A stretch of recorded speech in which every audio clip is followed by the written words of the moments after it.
Εγώ τραπέτευσα για λίγη ώρα και θα πάω να προσκυνήσω στο τάφο του Πατριάρχη που πέθανε πρόσφατα.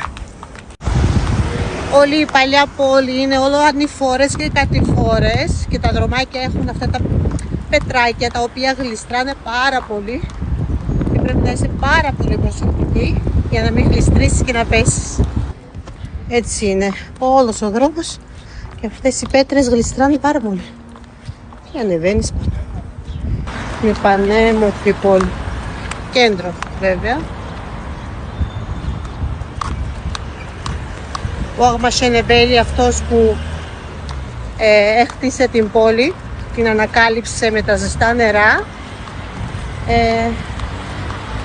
Πολύ κίνηση, πάρα πολύ κίνηση και πάρα πολύ τουρισμό. Εδώ πλησιάζω το ναό Σιώνη. Εδώ ελπίζω να βρω κασκόρ και να βρω και τη φούστα, γιατί δεν υπάρχει περίπτωση καταρχάς ούτε εγώ να μπω, ούτε να μου επιτρέψουν. Και εδώ θεωρούν ότι είναι προσβολή να μπει στο ναό χωρίς να έχεις βάλει τη φούστα και να σκεπάσεις το κεφάλι.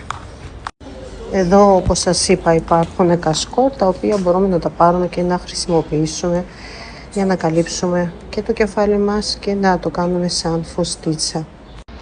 Κάπως έτσι έχω καλυπτεί. Πάμε και τη φούστα και ελπίζω δεν θα μου κάνουν παρατήρηση που θα βγάλω βίντεο, που θα ήθελα πάρα πολύ να μοιραστώ μαζί σας.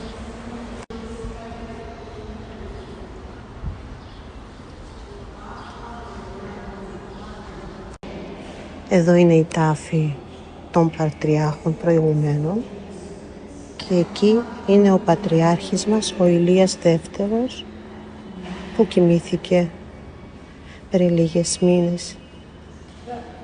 Ο κόσμος πλησιάζει και το σκηνή είναι απίστευτο. Τον έχω συναντήσει βέβαια εν ζωής και είμαι πάρα πολύ περήφανη.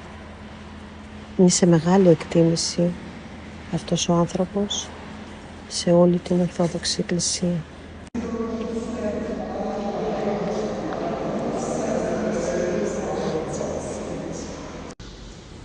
Η μυρωδιά που υπάρχει σε αυτό το ναό δεν περιγράφεται, είναι ξεχωριστή.